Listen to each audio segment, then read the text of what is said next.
Hello, Tantigiawo. How are you all?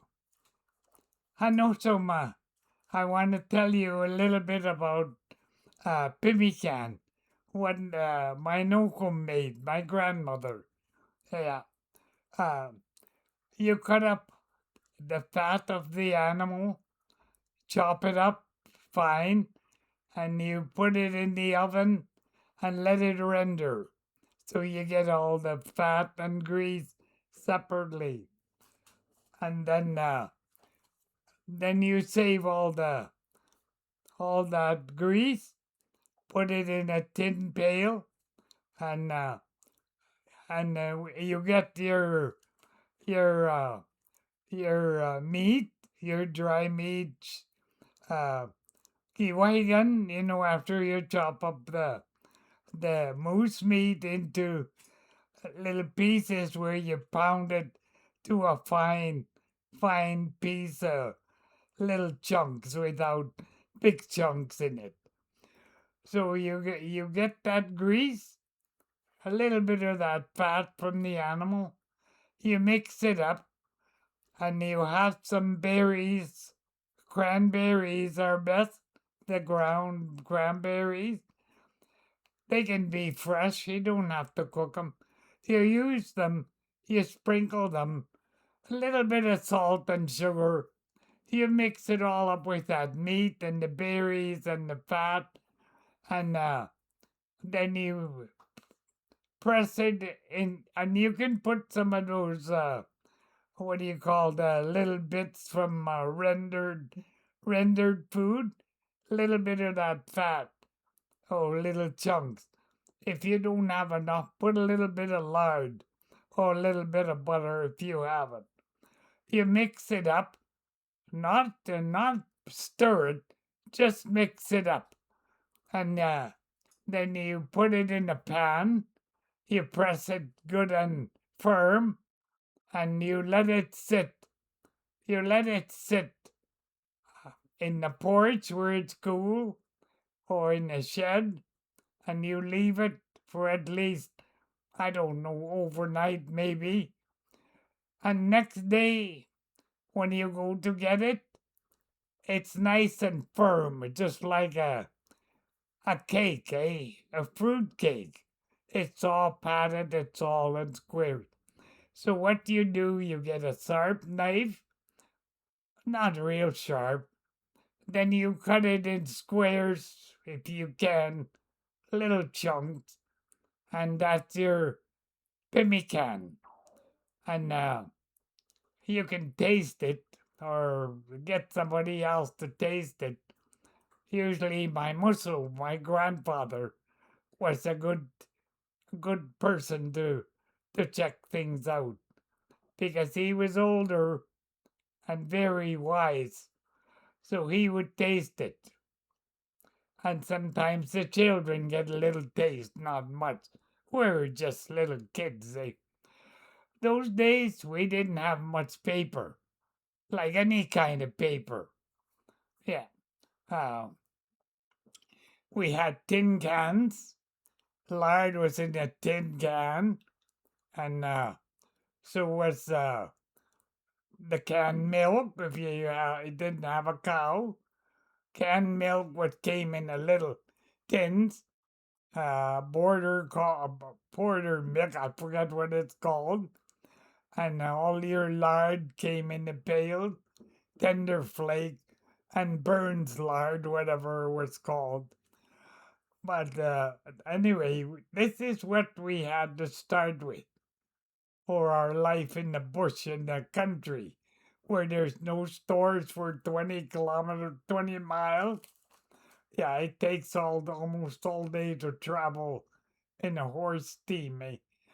And that is how I was raised, with my grandpa, grandmother, my aunties, my uncles. Yeah, that's where we lived. Okay, what's next? Up to you. Rabbit fur? Huh? What about rabbit fur? What was that? Rabbit fur. Oh, rabbit fur. Oh, there was another thing. They did the trapping, My Muslim, my uncle, they get a team of what do you call in the winter? They get a team of dogs, a dog team, and they harnessed them on a toboggan. Toboggan was wrapped up with an old tarp or rawhide shaped like, like the Eskimos, which is real. And they go hunting and they take a bunch of food, pemmican, bannock, and maybe a few little pemmicans and a little bit of dry meat, kakiak, dry meat. And the way they go in the bush for at least a week, I know that.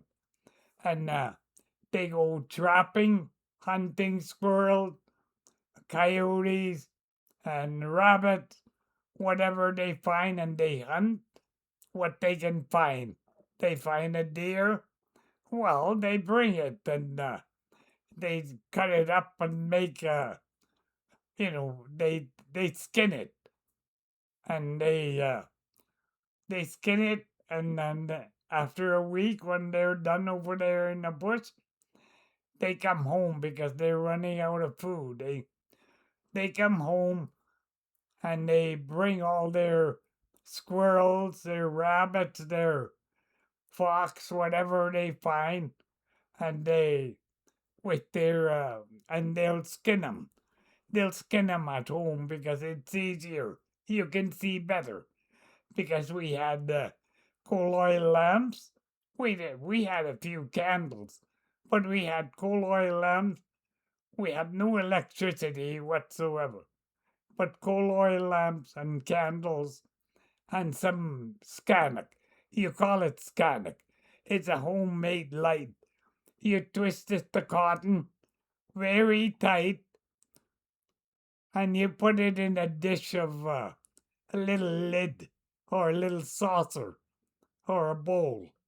You put it there, you put some grease in there, and you soak that scannic, that cloth, with that grease. And you twist it and you light it one end, and that's your homemade candle from helpless, no power, eh? So that's what we had to have, eh? Anyway, that was I was young, but I noticed I'm still a nosy person. I like to know what's going on. So I got a helper up there somewhere. He wants me to help other people, and I'm still like that. But I'm thankful to be here, a big squat back to talk to you and be my associate, whatever you want to call me. I'm just trying to explain how we had to live. What, what, 85 years ago? I was only about a year, not even a year old when my mother left me with my Nocum. She had to go away because she was, I guess she was disgraced because she had a child without a father at home. But that's me. But I lived with my grandma and grandpa and my aunties and my uncles, and I had a good life. Somebody loved me there, and it was nice. I appreciate all that. Yeah. And my Nocum was a wonder teacher. She can teach you stuff. I know how to do sinew, how to make jam, how to make kakiak, dry meat, and pemmican, and good bannock. You know the best bannock? I'll tell you the best bannock. You make it with a little bit of grease, a little bit of cream if you have it, or a little bit of butter, not much. And you make it not too thick, and you make it and you put it in a frying pan and you cook it outside on the slant. I know that's the best tasting bannock you'll ever have. It's got that little bit of flavor of smoke, and it's so tender and wonderful inside. and you put a little bit of lard, a little bit of whatever, little bit of pemmican or something.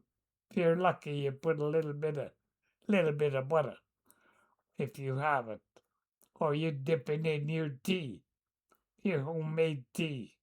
Yeah. Anyway, I think I better. I say, go up and soon. Okay, bless us all. Thank you.